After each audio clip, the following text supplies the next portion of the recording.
I want to say Barak Lehawa, Barak Lehawa Shah, Barak Lehawa, Barak Lehawa Shah, Bahashim, Rakah HaKadash, double honors the apostles and elders of GMS, and salutations to you brothers out there that's doing this work in truth and sincerity. This is the book of Baruch, chapter 3, verse 8, and the scripture says, Behold, we are yet this day in our captivity. It says, where thou hast scattered us for a reproach and a curse, and to be subject to payments according to all the iniquities of our fathers, which departed from the Lord our power. Right? So the scripture says, we're yet this day in our captivity. And where is our captivity? Here in America. Right? And other parts of the world. So let's grab this. This is the book of Deuteronomy chapter 28, verse 68. And the scripture says, and the Lord shall bring thee into Egypt again with ships. Right? And what is Egypt? Well, let's go to Exodus chapter 20, verse 2. And the scripture says, I am the Lord thy power, which have brought thee out of the land of Egypt, out of the house of bondage. So Egypt represents bondage, right?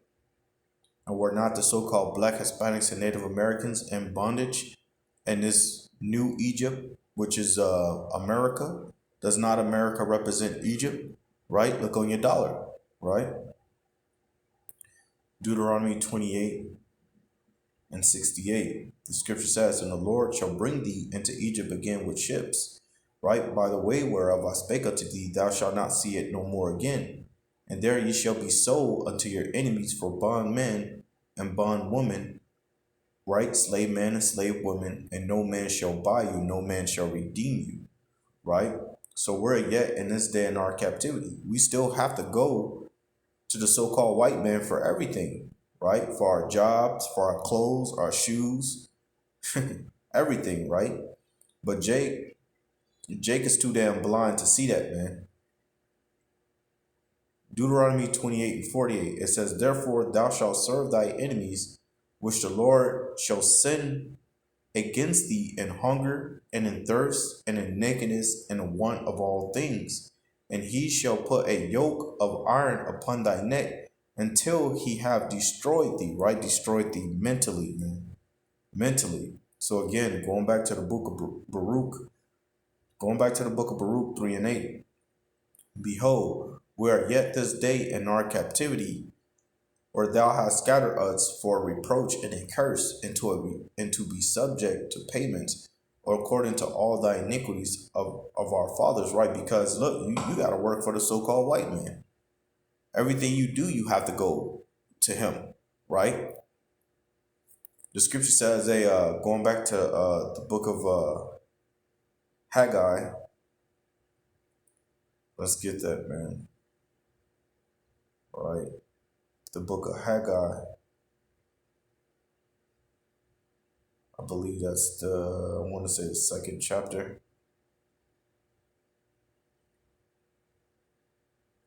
So I can bear with me for a second. Right? So this is Haggai 1 and 9.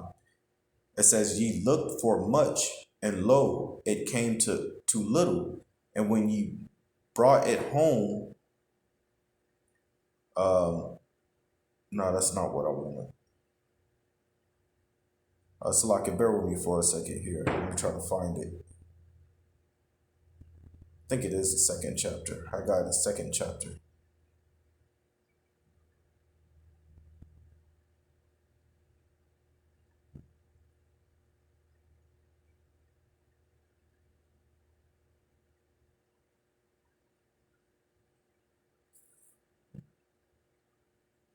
All right, so I can bear with me.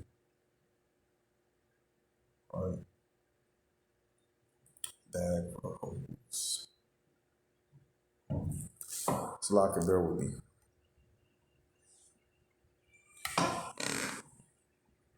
Yeah, Salakia, Akim, I got it right here. This is Haggai chapter 1, verse 6. It says, ye have sown much and bring in little. Ye eat, but ye have not enough. Ye drink, but ye are not filled with drink. Ye clothe you, but there is none warm. And he that earneth wages to put it into a bag filled with holes. Right? Because look, the majority of the people that go to work and are the consumers here in America is the so-called Black, Hispanics, and Native Americans. You go to work, you get your paycheck goes right out of the window. You either got to pay rent, phone bill, internet bill, car note, insurance, right? Necessities like food, soap, maybe a water bill or anything like that, right? So you only work just to have your money thrown into nothing but bills, man. So you gonna tell me we not under the curses, man? Come on now. Again, Baruch 3:8. Behold, we are yet this day in our captivity, where thou hast scattered us for reproach and a curse, and to be subject to payments. Again, going back to Haggai 1:6, it says, and a curse and to be subject to payments according to all the iniquity of our fathers, which departed from the Lord our power. Hear Israel, the commandments of life. Give ear to understanding, understand wisdom. It says, how happeneth it Israel that thou art in thine enemy's land, right? So the Lord called them our enemies, going back to Deuteronomy 28:68, right? They're not your friend, they're not your pal, your homie, they're your enemies, right? The scripture even tell you to separate yourself from your enemies, right? Matter of fact, let's get that, man.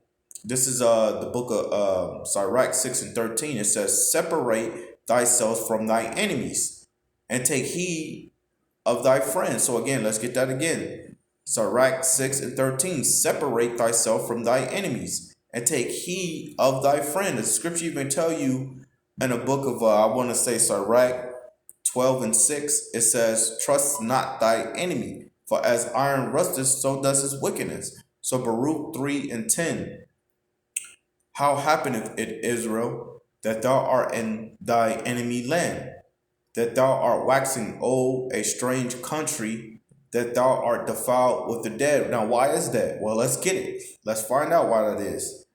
Let's find out why we're in the land of our enemy, man.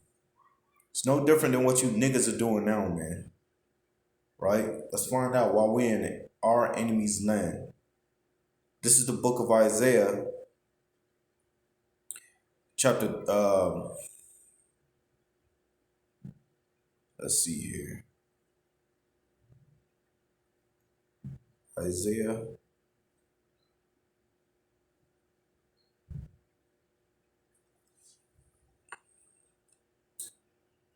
Right, so this is the book of Isaiah, chapter 5, verse 13. Therefore, my people are gone into captivity because they have no knowledge.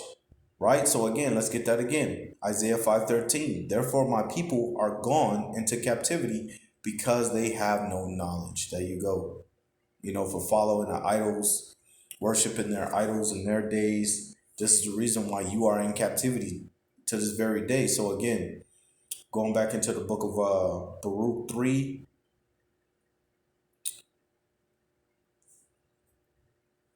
Baruch 3 and 10. How happeneth it, Israel, that thou art in thine enemy's land, that thou art waxen old in a strange country, that thou art defiled with the dead. So we got it. Isaiah 5:13, because you are destroyed for the lack of knowledge. It says that thou art counted with them that go down into the grave. Right? And that word grave actually goes back to hell, man. And the word hell goes back to grave. Right? It says, thou hast forsaken the fountain of wisdom, which is the wisdom, knowledge, and understanding of Yahweh Shema Shah. It says, for if thou hadst walked in the way of the Most High, thou shouldst have dwelt in peace forever. It says, learn where is wisdom, where is strength, where is understanding, that thou mayest know also where is length of days, and life, where is the light of the eyes, and peace, who have found out her place, or who have come unto her treasures. Where are the princes of the heathen become, and such as rule the beast upon the earth? It says, they that have their pastime with the fowls of the air, And they that hoarded up silver and gold were in men trust and made no end of their getting. And you can see that. Who have all the silver and gold? Who have all the money? The so-called white man. You can see that, man. So the scriptures is pointing out your enemy.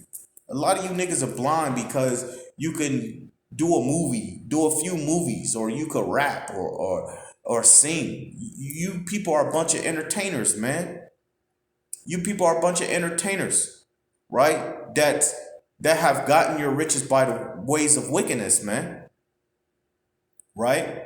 It says, um, verse 18, for they that wrought in silver and were so careful, and whose works are unsearchable, they are vanished and gone down to the grave, and others are come up in their stead, right? Because it tells you that in the book of Psalms, the 7th chapter, right? Because they give all their, I think it's either 7th or the 17th chapter, but they give all their riches and their foundings to who? Their children after them, right? It says, young men have seen light and dwell upon the earth, but the way of knowledge have they not known, nor understood the path thereof, nor laid hold of it. Their children were far off from that way. It have not been heard of in Chenin, neither have it been seen in Thymen. The Argarnes that seek wisdom upon earth, the merchants of Maron and of Thamon, the authorities of fables and searches out of understanding. It says, none of these have known the way of wisdom or remember her paths. O Israel, how great is the house of the Most High, and how large is the place of his possession. Great, and have none end, high and unmeasurable. There were the giants famous from the beginning, that were of so great stature and so expert in war. See, and it breaks down what the giants were in Genesis, I want to say the 3rd chapter. No, I think it's Genesis, the 5th chapter or the 6th chapter, right? Because it goes into the giants. Where the giants were men that was seen in great stature and men of war. That's it. The giants weren't no fucking angels, man. I mean, the giants weren't sons and daughters of angels. Come on, man. You people. Verse 27. Those did not the Lord choose. For an example, who would be a giant of today? Kobe Bryant, Michael Jordan, Mayweather. Um, you have different people of today that will also be um, a symbol of a giant, right? It says, verse 27, those did not the Lord choose, neither gave he the way of knowledge unto them, but they were destroyed because they had no wisdom and perished through their own foolishness. Who have gone up into heaven and taken her and brought her down from the clouds?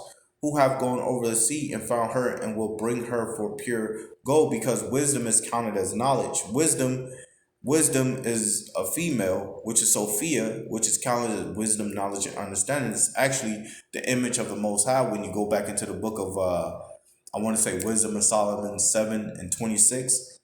It says, who have gone over the sea and found her and will bring her for pure gold. No man knoweth her way, nor thinketh of her path. But he that knoweth all things knoweth her, and hath found her out with his understanding. He that prepared the earth for evermore hath filled it with four-footed beasts. He that sendeth forth light, and it goeth, calleth it again, and it obeyeth him with fear.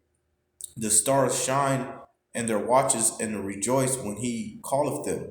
It says, they say, here we be, and so with cheerfulness they show light unto him that made them. So Israel went into captivity because you don't have what? Wisdom, knowledge, and understanding. You don't have Sophia, right? And because you lack to grasp hold of Sophia is the reason why you went into captivity under the hands of your enemies, which is the so-called white man, Chinese, Japanese, the Arabs, and those black-ass Africans, right?